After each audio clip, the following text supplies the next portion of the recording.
Hi there, folks. Welcome to In Mom's Kitchen with Jake and Janna. Mom's off camera telling me to smile. A constant reminder. That's for him. Exactly. So we're here in Mom's Kitchen today, but this is Nacho Mama's Thanksgiving. What? Exactly. Today, our goal in the kitchen is to give you some ideas that are maybe a little bit outside of what we would learn in Grandma's kitchen. Right. So you guys are going to have to bear with us because, like we said, this is Nacho Mama's Thanksgiving. And by that, we mean, this show we're not trying to teach you how to take shortcuts on Thanksgiving. Yeah. Thanksgiving is all about the time to put in a little bit more effort, to take a little bit more time, put a little more love into your Thanksgiving dinner. And that's what we're going to share with you today. Yeah, exactly. And that's really kind of the theme of our entire show. If you're looking for one of those where you just throw everything in a pot and let it go, that's not our show. But if you're looking to get some really great technique, and it's actually going to require a little bit of a labor of love to intensify these flavors and give you a really great experience in the kitchen. So that's what we're all about today. Our prep list is long, just like anybody else's Thanksgiving. Our prep list is long. What we're going to do today, we have 8 projects that we're going to get started on, and we do. We're going to give so fun. One of the first ones is my favorite. Roasted garlic. Exactly. And if you're like me, I'm used to buying it in the stores, and you pay a pretty penny for a jar of roasted garlic. I mean, I'm talking like $12, $15. So we're going to roast our own. We are also going to do some caramelized onions, which is a way to impart just sweet, beautiful, almost nutty flavor into your food using these great onions. Yes. And the second thing we're going to do is we are going to confit some carrots. Exactly. And I didn't really understand what it means to do something confit, but what that means is cooking something in its own liquid, in its own juice. Exactly. Yeah, I say exactly a lot. Exactly. But you are exactly right every time. But I have to learn some new terms. I learned that watching the show last time. Precisely. Very good. Next thing we're going to do is actually something that one of my favorite things to work with is actually we're going to cook with some pine needles. Around Christmas time, around Thanksgiving, pine needles are out. And so this is a great way to infuse some really fun, interesting pine flavor into your food. So we're going to be doing some of that. We're also going to teach you how to do a cranberry glaze, which I'm really interested in. It's not your mama's cranberry sauce. My sister loves that cranberry glaze that comes in the can, and you just throw it on the table and slice it up. So this will be fun. It's going to be great for glazing your turkey, for basting your turkey, stuff like that. We are also going to be making a traditional brown butter, which is a beautiful way to add this nutty, amazing flavor to your sweet potatoes. Is a great example. And when we go, I'm going to see if I'm going to challenge you a little bit, ask you questions about what you think this would be good, and give you a little culinary pop quiz as we go. I like that. Yeah. We're also going to teach you how to do some really great rolls. Awesome. Are these the Parker House rolls? These are Parker, you'll see. Maybe. Parker House-ish, yes. And then finally, we're going to do something that's a little bit out of the box in terms of our cooking. We're going to take those leeks, those beautiful aromatic leeks that we talked about in class before, and we're going to turn them into ash, which means we're going to put them in the oven for a long time and actually burn them. We're actually going to burn things on purpose today. And that ash is such great flavor to things like stuffings and other. I'm not going to give you a hint because that's part of the culinary quiz. Okay. But stick with us again. Like Janna said, we have a big prep list and stuff. And this is not your every run-of-the-mill recipes.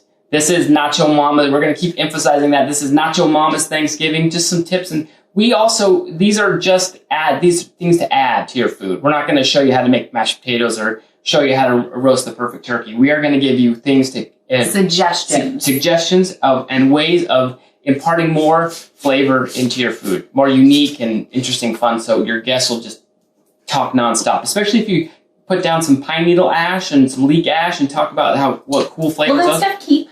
It does actually keep very well, and we'll talk all about that. So welcome to In Mom's Kitchen with Jake and Janna, the Pre-Thanksgiving edition. Thanksgiving 2.0, Nacho Mama's Thanksgiving. It smells so good in here, just like fresh garlic. Yeah, we haven't even started. I know. Just think of what it'd be like when about roasted. 20 minutes. Okay. So sweet. First thing, roasted garlic on the prep list. Well, what I have here is I have some actual peeled garlic cloves. Now, a lot of people, when they roast the garlic, they roast it as the entire head of garlic. In my opinion, it's a great way to do it. Still same flavor, but you actually have a lot of waste because a lot of the garlic sticks to the inside of the wrappers and different. This is such a, in my opinion, if you have roasted garlic, buy it in clove form, already peeled, already ready to go for you. And honestly, we bought the organic one, and it cost the same as the regular. It was the same price. $3.99. Yeah, for all of that garlic. So not bad. And it saves you so much time and labor. So what we're going to do is we're going to add, and there's no recipe for this in terms of how much garlic to use or how much. If you want a few cloves, do a few cloves. If you want a full bag like we did, and we're going to put it in the refrigerator, by all means, do all that. This is just a technique, okay? And it's my personal technique, my way of doing roasted garlic. So what I do is I add to my roast. I can just get an oven safe tin. I'm gonna say baking pan, whatever works for you. You're gonna put a little bit of olive oil. And the reason what we want olive oil is because olive oil is what's actually gonna give us the color. And it's gonna help make it kind of into a puree too, right? Because we need a little bit of liquid. Well, that's part of it, absolutely. But the what this does is it coats it and helps actually get that, like I said, beautiful flavor. And we're gonna add a little bit of water. Oh, okay, water too. So what the water does is the water will actually steam the garlic and make it nice and soft, and then the olive oil will give it the flavor and coat it and caramelize it, and then so you can get the best of both worlds all in one pan. So I have a quick question though. Could you use wine or chicken stock instead of water? That is a great question, and I would just stick to the basics. Stick to water. Yeah, stick to water. You absolutely could do that. That might be a little bit too. I don't know if there's such a thing as too much flavor, but it's not the desired flavor that you want, because with roasted garlic, you can use this on anything that you want, and if wine doesn't lend itself to whatever you're cooking, again, yeah. So. And I add a little bit of fresh cracked black pepper to this as well. Now, I have one more question for you. Could you, if you had like a sprig of rosemary or something, could you toss that in there? You could, absolutely. But again, you're going back to, this is just the very basic rudimentary roasted garlic that you can use in every recipe. Sometimes rosemary might be a little bit too harsh in certain things, but you absolutely could do that. And then I'm just going to put in a little bit of fleur de sel, a little bit of salt. So I'm going to cover this. So the mixture is olive oil, water, salt, pepper. I'm going to cover this with aluminum foil. I'm going to put it in a 400-degree oven. Now, everybody's oven cooks a little bit differently. Some people have ovens that blast. I don't know why that is necessarily. Sometimes it's on the how new the oven is. So I can't really give you a specific amount of time how long this is going to take. But this is where we're going to use a little bit more use your senses. You'll start to smell it. As soon as it starts to kind of waft in the kitchen, you know you're getting close. You can take this out, check it, and if what you're looking for, we'll show you what you're looking for in the end. And how to check it? Can we just use the tines of a fork and just kind of poke around and see how soft it is? Absolutely. Okay. So we'll put this in a 400-degree oven. Averages about 15 to 20 minutes, and then we'll show you what it looks like at the end. We have taken the garlic out of the oven, and this is exactly what we were talking about. See, what we have here is it's very nice and soft, very tender because of the water steaming, and then we got great color on it because of the olive oil. Now, did you drain the water, or no? Actually, it would have just evaporated off. One great thing about this too, a lot of times when you roast garlic with just olive oil, you'll kind of get like a crunchy sear on one side. You don't want that because that texture if you whip that into potatoes, whip that into like a sauce, you'll get that little crunchy. Baby, you know what I'm talking about? I do. I know exactly what you're talking about. Bite. So we want that soft kind of. We want that nice, soft, even. I mean, that's just super nice and tender. Oh, it smells so good too. You can do one of two things. You can either leave it in garlic. You can leave it in clove form like this, or you can puree it in a blend in a food processor. Have it nice and smooth, so you can add it to that as well. But could we just use the tines of a fork and just mash it up like that? That's what I would do. Okay. Because it's so tender, a fork will process it really, really well. And we made burgers the other night, hamburgers on the grill, and we just threw in some whole cloves of this nice roasted garlic in the mix, in our burger mix, tossed it all together. And they were the best burgers. Worked great in meatloafs, but this for Thanksgiving, your mashed potatoes, your stuffings, green beans, you can literally use roasted garlic for anything. So could we throw some of those in our turkey too? Oh, you kidding me? Of course. Yeah, nice. We're actually going to use this in our Parker House rolls. We'll show you that in just a minute. We are at the stovetop to do our caramelized onions. Now, I only did 1 onion. Now, what will happen is this will shrink considerably. So if you want to have a lot of caramelized onions, you're going to need to cut maybe 3 or 4. It's typically what we do at the restaurant. When we do quite a big batch. You'll see this will shrink to almost like 20% of this normal size. Now, we just threw those onions in the pan from when we did the brown butter. That's cool, right? Yeah, you see how those small little specks, that's the those milk solids that are, but we just wanted to use that flavor. But when you're caramelizing onions, you want to make sure you use olive oil. Don't use butter because butter burns very, very quickly. So this is just sliced onions, a little bit of olive oil, and all I'm going to do is cook this until they start to become brown. I'm going to stir them quite constantly over medium-high heat, and you'll see what the result here is in just a moment. It has been about 5-7 minutes. We've just been constantly keeping these onions stirring out. I don't think I mentioned, but these were just sliced onions. Were they yellow onions, sweet onions, white? They were yellow. They were yellow Spanish onions, which is the onion that we talked about. It's kind of our preference when we're doing cooking. But look at that color. And the smell. This is the last thing I want to smell before I die. Can you make that happen for me, please? The very last thing. Before I kill you? Yeah. It's my favorite. It's my favorite smell and favorite flavor on earth. Any recipe that calls for onions, I always pick caramelized onions instead. And then we have a little bit of our brown butter that we made. I'm just going to do a little bit of a finish. Just a little small finish. Just to kind of finish that caramelization. But caramelized onions will make your Thanksgiving so much better. Stuffing, I put them in mashed potatoes. Oh, those look so good. So we have roasted garlic, caramelized onions, all these depths of flavor. We've done these quick tips to add all this flavor, and that's, again, there's beautiful caramelized onions. You need to give a quick tip on how to do that. Remember? We will do that. We have, I want to talk about I have a full episode just about cooking techniques and stuff like that. Fun. Can't wait, Chef Jake. But see how beautiful those are, and the smell, that's going straight into my stuffing.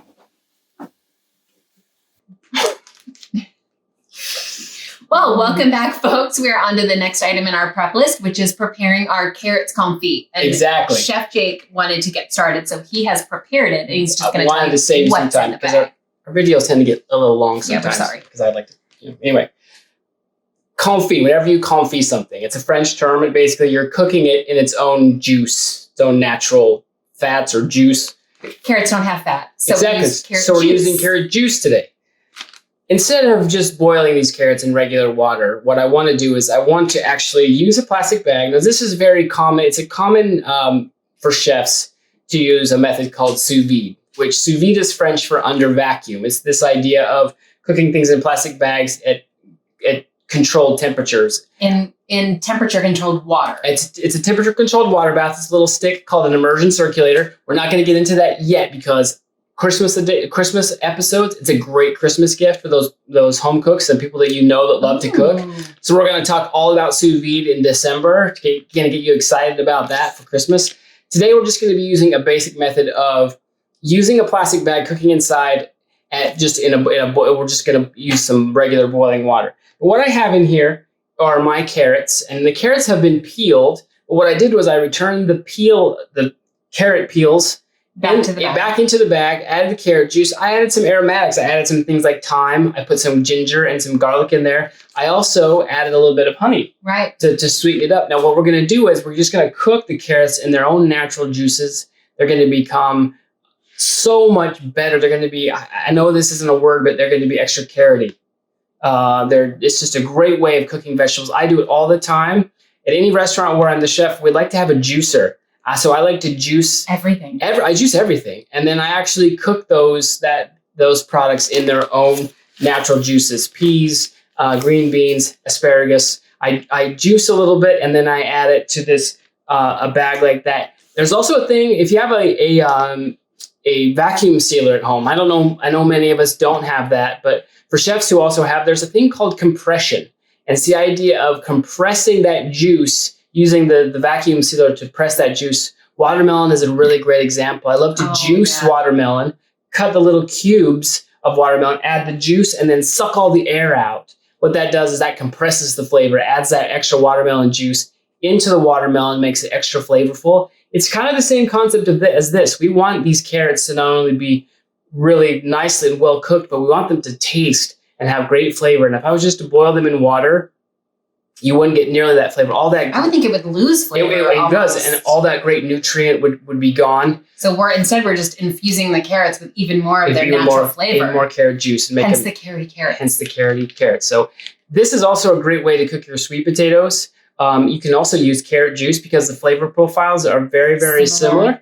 If you're making mashed potatoes as opposed to boiling those potatoes in just straight water, I love to sometimes usually some of those instant mashed potatoes. Oh yes, I'm not a fan of those.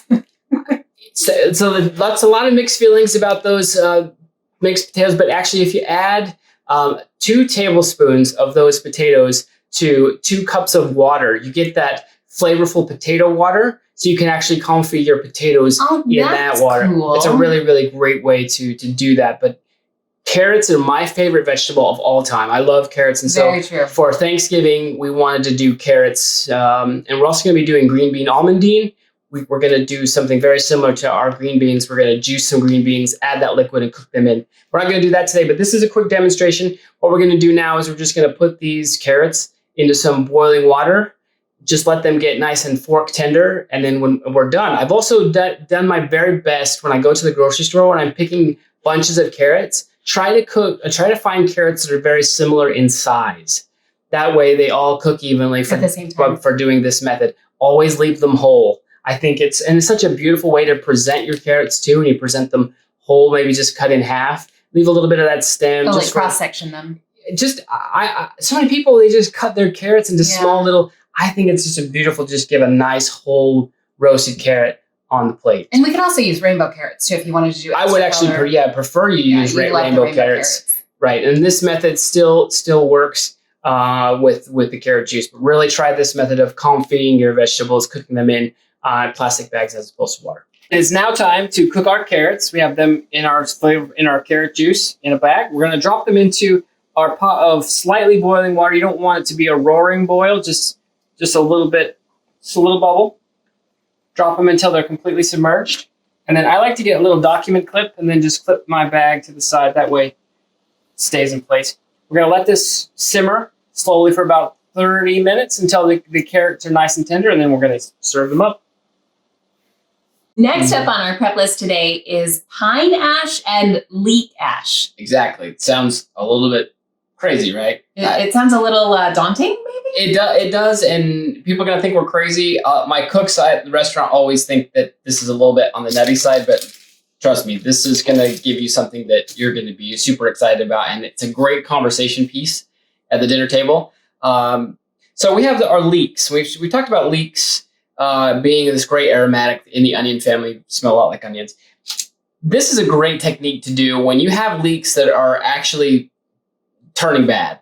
Because so we have this leek, and you'll see it wasn't in the best. Yeah, it's starting to brown. It wasn't in the best of shape. Yeah. But Jake said it didn't matter because we're going to burn it. We are going to toast the living what out of this. All right. So leeks, when they grow, they have a tendency to have a lot of dirt on the inside. So what you're going to want to do is cut that open and then plunge it some ice water, get that nice and cleaned out. I just put a little bit of olive oil on top, and all I'm going to do is throw this in a 400-degree oven and just burn it. Literally cook it until it's ash. And then we're going to use our little coffee grinder and grind it up and make it into a very fine powder. And with the flavor profile that it gives you is very similar to almost pepper. Oh, okay. But it's, so if you had to guess, what do you think leek ash would be great in for Thanksgiving? Just off the top of your head. I mean, if you want a little bit of onion anything, you might want a little oniony flavor. So I would think like your vegetables. Yeah, vegetables is a great one. Stuffing is great. But the thing to keep in mind about leek ash is that it's black. So it comes out black. So one thing that I love to do with leek ash is gravy. Put it in gravy. Really? It's one of these. We actually had it the other night. A beautiful sauce that goes with meat is au poivre, which is the French pepper sauce. The leek ash will give you such great depth of flavor, and we'll show you all about that when it's done. And then this is another thing: pine needles. I love to actually burn and toast pine needles. So is this edible? It is. Well, once we toast it and burn it, then it will absolutely be edible. And we grind it fine and mix it into certain things. But so they don't have to be scared of eating don't be scared of eating your leftover Christmas tree. But not really. Well, kind of. Got a great story. Don't try this at home. Do try this at home. Cute story, just really fast. I actually asked Janna once if she could pick me up a few pine needles for a restaurant one day, and she showed up with a mini pine tree. Well, I went to Lowe's, and this was, I think, like Christmas Eve or the day before Christmas Eve, and I found an abandoned Christmas tree in the parking lot of Lowe's. There you go. So I jammed it in my little Mini Cooper, and home I drove, and you will love the flavor. Chef Jake. You will love the flavor of pine ash, and when at the Christmas tree lots, when they trim the Christmas trees and have that leftover garland stuff, grab a little bit of that and throw it into your oven. So all we're going to do is we're going to put these on a baking pan, throw them in a hot oven until they are burned. This is really going to probably take maybe almost an hour or two. It takes a while, but it is so worth it. And in the meantime, the great thing about leek ash and a pine needle ash is that your house smells incredible. So I actually used to do this for Thanksgiving, even as a potpourri scent. I'd throw some pine needles and you walk in and you got great that. idea. It is amazing. Take that, Bath and Body Works. There you go. So we'll show you again, as soon as this is all charred up, we'll show you what we do with it. Okay. Our leeks and pine needles are out of the oven, and it smells just like a Christmas tree. It's so nice. So nice. It smells so good. So our next step is to put each one of these separately into our little spice grinder or coffee bean grinder and pulse them until they're in a fine little powder, right? And we'll show you the end result. But what we really wanted to show you is what they look like when they come out of the oven. See, again, they are literally burned to a crisp. They have puffed up and they are nice and black. And these smell so good. The more fragrant the pine needles, the better. So we didn't. Luckily, I mean, Christmas trees aren't out for a couple of days, and so we just grabbed some pine needles off our local. I can't remember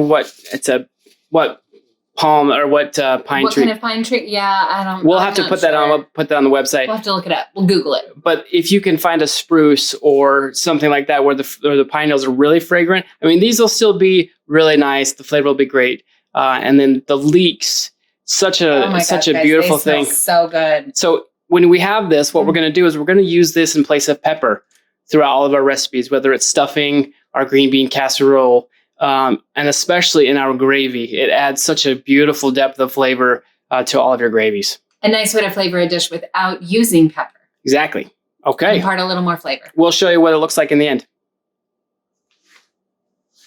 So we've got our pine ash out of the oven, and let me tell you, it smells so good, like Christmas and pepper had a baby. That is the perfect definition of what pine ash is supposed to be all about. What we've done is, so we've roasted it and then we put it in our spice grinder. Actually, technically, a coffee grinder. And then I pushed it through a fine mesh sifter. So can you reach in there? Yeah. So see, it's very much like roasted pepper. It smells so good, guys. Oh my gosh. Now it's not only so after Thanksgiving is done, with your gravy and so forth, this is amazing on roasted meats. So for the entire month of December, you'll have this amazing pine flavor that you can add to meats and we got all of this off of just a handful of pine needles. A few pine needles. Yeah, you get a great yield from it. It stays good for a really long time, stays nice and fragrant for a really long time. What I like to do is I like to whip it into some salt to make a pine salt. And then again, there is the leek ash. Leek ash in a separate jar, but this is what you should put both of the ashes in, or just little jars to keep the oxygen out of them so that they'll keep for longer. Exactly. And one other thing about these ash that's really nice is it's actually a beautiful contrast on a plate. If you have white light colored earthenware. Exactly. You have something, just sprinkle a little bit of this on there. It's really nice. One thing that's very popular right now are coffee rubs on roasted meats and things for the grill. This is a great substitution for coffee. It's actually don't you think it smells a little bit almost coffee-like? A little bit. Like it's maybe a Christmas coffee. Yeah, exactly. So again, this is a really great thing to have in your kitchen. provides a great depth of flavor. And pine is also adds a little bit of a citrus note as well. So what you can actually be used in cooking fish as well. But just remember, because it is burnt and ash, the presentation is black. And a little goes a long way. A little goes a very long way. Well, next up on our pre-Thanksgiving prep list is our cranberry glaze. We're blowing through our prep list. We are. Having a good time. All right, so I say so. So again, exactly. Good grief. Bear with me, I'm a chef. I'm not an on-TV camera personality. She's always telling me to smile while I talk. That's the hardest thing for me. We can't always be on camera. Yeah. This is an amazing glaze. And the best part about this glaze is that it's a 2-for-1. You get a glaze for your turkey if you want to use this for your actual turkey, and you get a cranberry sauce as kind of like, a chutney. Everybody loves a twofer. Everybody loves a twofer. This is what this is. So we are going to make this amazing cranberry glaze, and then we're gonna hold the cranberry sauce for the side, and I'll show you when we get to that point. So I was telling you that when my mom makes her cranberry relish, she puts in orange zest and then a bunch of sugar. Exactly. And Chef Jake said, pick up a bottle of orange marmalade. And I was like, oh, isn't that nice? Yes. Cranberries, like we talked about in the first week, understanding flavor profiles, like learning those things that pair well with each other. Cranberries and oranges are like a match made in heaven. They love each other and they do so well. So I'm really proud of your mom for adding orange zest. Nice job, Mama. The recipe is very, very simple, and it goes right along the lines. I get so excited when I talk about food; it's hard for me to slow down.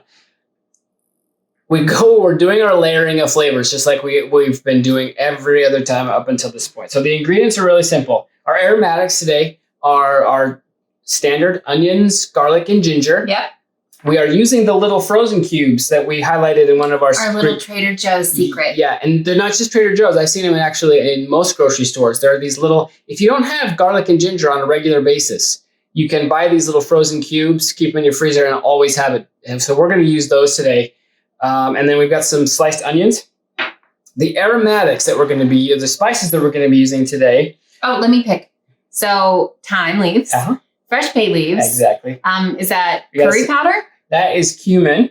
Cumin and cinnamon stick. Right. Chef Jake's fave. My favorite. Is that it? There's some. Red pepper flakes. Exactly. Oh, there's exactly again. Well, I love to put a little bit of spice in with the cranberry. So we're going to use some red pepper flakes. It has a nice, even little bit of spice. It's not overpowering. And if I was to cook this in a restaurant, I would use a fresh chili to impart just a little bit more heat. But again, because we're having this at home, we're going to back down the heat a little bit. Another spice that goes incredibly well with oranges and cranberry is cumin. Cumin. I would have never guessed cumin. It is a beautiful spice to add to these things. So we're not adding any sugar because the sugar's in that orange marmalade. Right. Okay. We don't want it to be too overly sticky, but we want that flavor to be natural. So you'll notice when we cook, we don't add a lot of extra salt. In fact, we hardly add any extra salt because the natural reduction gives it that great flavor. We also like to get our sugars from other things. Now, granted, it's not natural. I mean, it's natural sugar, but the marmalade has just the right amount of sugar, so we don't have to add any extra to make it nice and sticky for our glaze. And that sugar will already have that citrus infused into it, so extra flavor, right? She's my prized pupil all of the time. So then the two liquids that we're going to be adding, we've got a little red wine. It doesn't really matter the blend that you're using. I think we just got is it a cab? Pinot Noir. Pinot Noir. So it doesn't have, again, you're just using the tannins. You want a little bit of that wine flavor. We've got some fresh apple cider. And then we have, so the ratio is weight for weight. And luckily, she got 1 pound of orange marmalade and 1 pound of fresh cranberries. So weight for weight. So that's really, so we're going to go to the stove now. We're going to show you the layering of these flavors, and then we'll show you how to separate and make it a glaze and a chutney. We are at the stovetop now, getting ready to cook our cranberry sauce. Now, what Jen and I have been talking, we really need to get a little stove that's facing the other way. Eventually. So if you feel like contributing to our front-facing stove fund. Miniature stove fund. Right. So every ingredient, every recipe we seem to use, we use this cassoulet. It's really, really nice. We like it because it's it's not only does it look nice in the shot, good color, but it has good even heat distribution. So if you have the means, I would recommend picking up one of these cassoulet dishes. They're really, really nice. Actually, they're on sale right now too, so look them up. Look them up. All right, so our ingredients. First thing we're going to do is we're going to start with a little bit of our brown butter that we made so nice. So Did you notice your little audience over there looking at what you're doing? The pilgrims are making sure that supervising, making sure everything goes. And our pilgrims and Native Americans. Exactly. Getting ready for their Thanksgiving. Going to pick up a few tips. So we're starting off with our aromatics, getting them all nice and fragranty. Fragranty, yeah, it's a good word. Now the brown butter is so hearty and gives so much depth to these aromatics. And we're not using a whole lot of aromatics, so they're going to cook really quickly. I already start to smell them. So the next step. Oh, I do too. The next step of our spices and our herbs. So the ingredient, the recipe is on the description. And that was cumin in there. Oh man, I'm telling you, cumin and these spices together go incredibly well. All right. So tell me, in their process, what's the first liquid that we add? Our alcohol. Very, very good. So we're going to add our alcohol now. Red wine. And we use this to deglaze the pan, although I don't know that there's much to deglaze. There isn't much to... Well, we got a fair amount. A little bit. So we're going to let those flavors mold together. At the same time, we're also going to add our cranberries because they are going to need their time to soften. So what we're going to do is we're going to add the cranberries, bring this up to a boil, let it reduce by half, and then we will show you the next step. Cranberries are in, and we have reduced it by half. It's really so pretty. The one thing I love about holiday food is it always looks so pretty. With that little pop of grain and the cinnamon stick and those little cranberries, it just looks like a Christmas little dish already. Oh, that's so nice. And so now we're going to add our orange marmalade.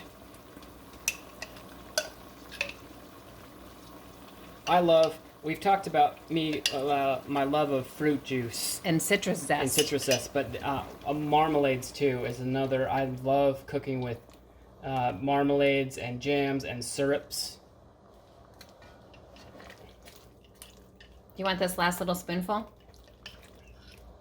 Yeah, I want to. There you go. Your family is going to really appreciate this glaze as well because I wish we could make a candle out of what's going on in our house right now. Oh my gosh, just smelling this jar is like...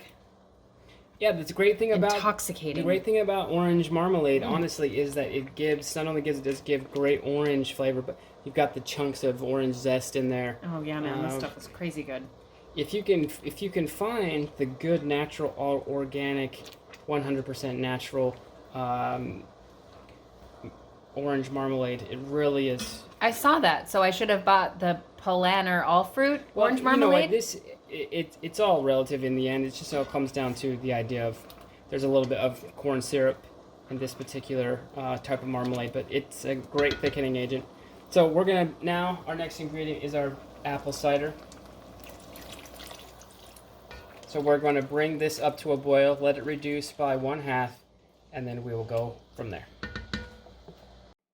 As you can see, our sauce has reduced by half. It's nice. It's getting nice and thick. Those cranberries have started to break down. We can start to hear them pop a little bit. Oh, yeah. That was fun. They smell so good. I guess it smelled so good. Our little people. Pilgrims moved closer to get... So now we keep forgetting the Native Americans. I don't. The Native Americans and pilgrims. Exactly. I'm glad that both of them are represented. Yes. That's the story of Thanksgiving. Coming together. Well, all these things are coming together beautifully in the sauce.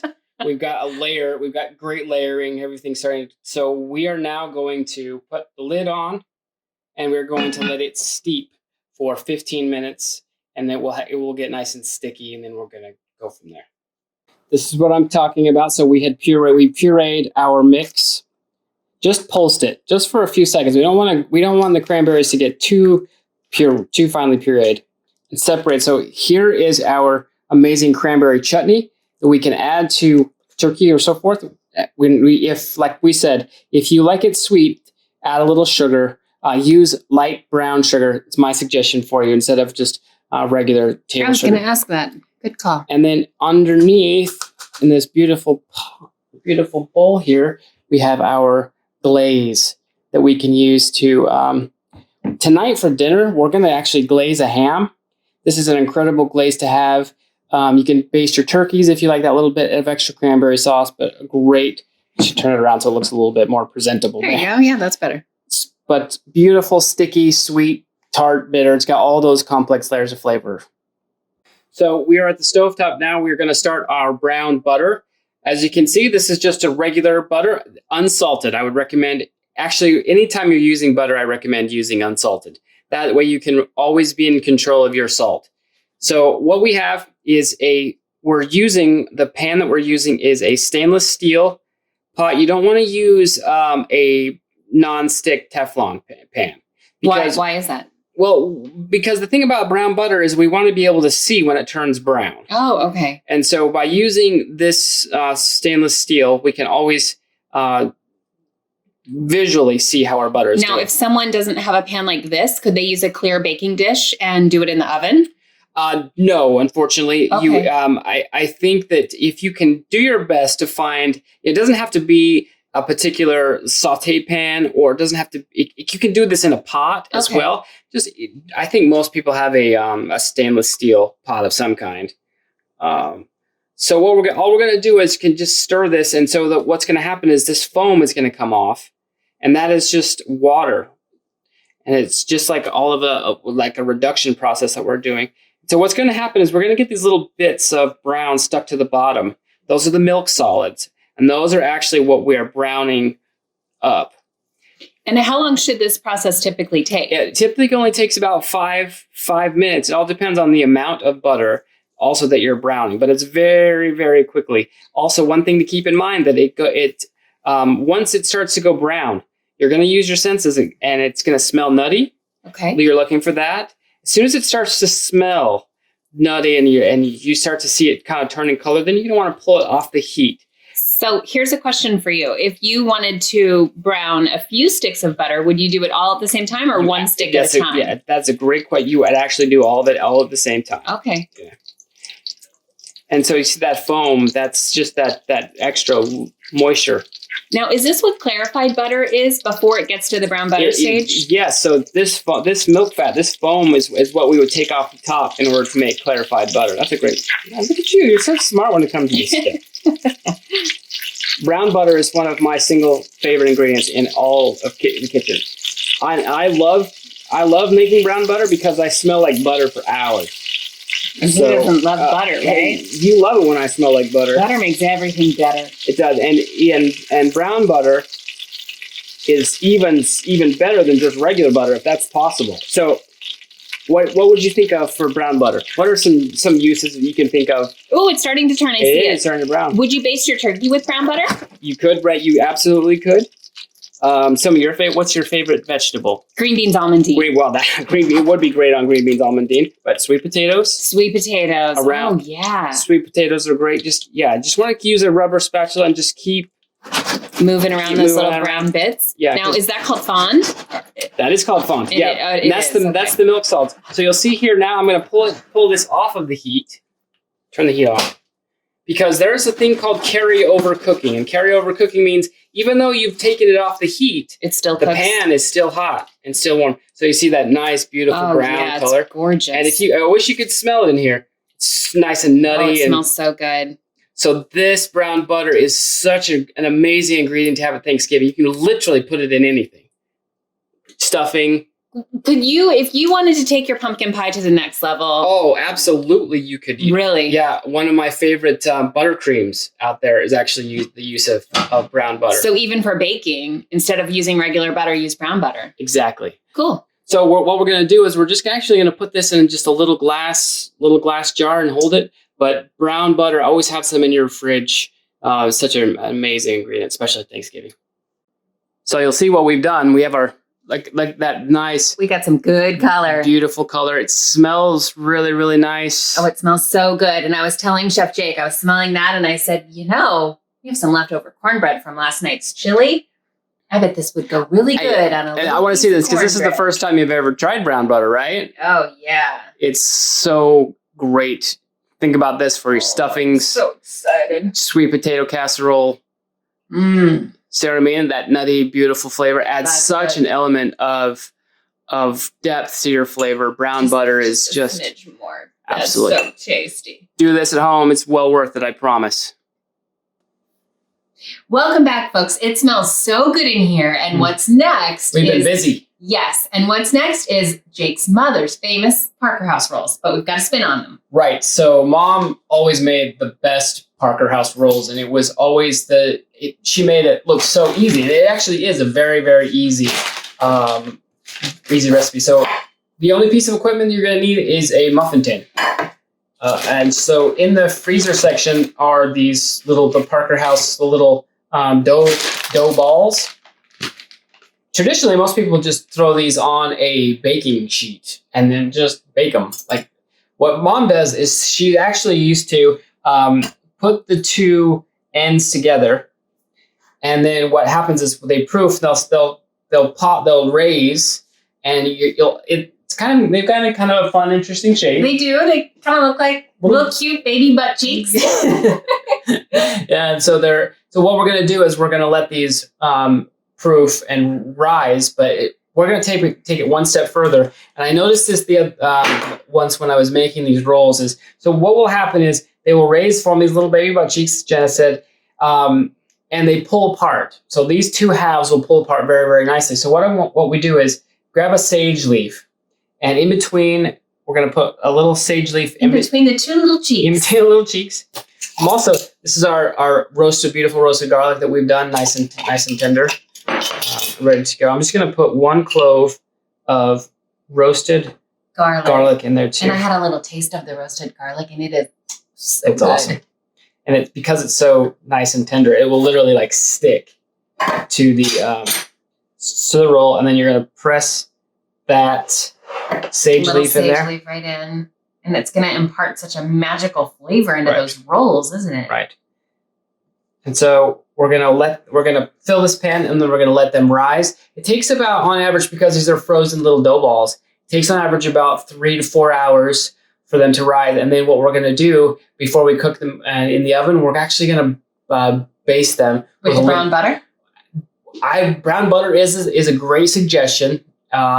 Something that's a little bit tricky to find, and if you can find it, is chicken fat. We're going to use a little bit of chicken fat on the outside of our rolls. It's amazing what will happen, and we'll show you that. But first, we got to let them rise. So we'll let them get happy and do their thing, and then we'll show you what's next.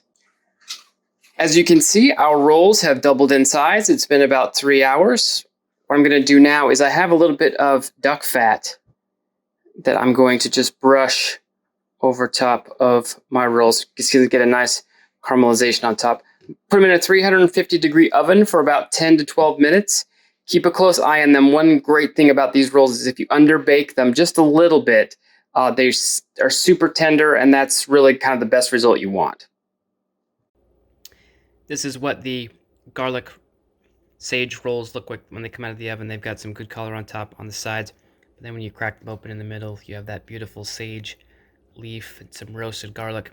Very nice and tender. Really great way to add some complex flavors to your ordinary day Parker rolls. Welcome back, turkeys. Thanks for bearing with us through this very long episode. It's a long one. But our prep list is complete. We did a lot. And you can see all of our handiwork here. We've got all kinds of goodies. Yeah. We recommend you kind of do it this way. That way, when you're cooking, you can just kind of throw these things in as you need them. But remember, look at all the great color that we got. All of a sudden, the garlic has color. The onions are nice and caramelized. We've got this deep, rich glaze. And speaking of glaze, the last thing we're going to show you tonight is actually what we're eating for dinner tonight. We're using a little bit more of the cranberry glaze. Cranberry, and we're using the pine needles. Yes. That we've got. So we have another great use for pine needles, actually roasting your meats on the actual needles themselves. So we got a ham. It's nice. It was nice and sliced already for us. So what we did was we just used a pastry brush and just brushed over off. this beautiful cranberry glaze that we made. Right, and it's nice and sticky. It's going to caramelize really, really nicely in the oven when we're cooking it. And we also put a little bit of the pine ash on top to give it a little bit of a peppery, extra piney note to it. So we're going to throw this in the oven, 350 degrees for about an hour, nice and covered.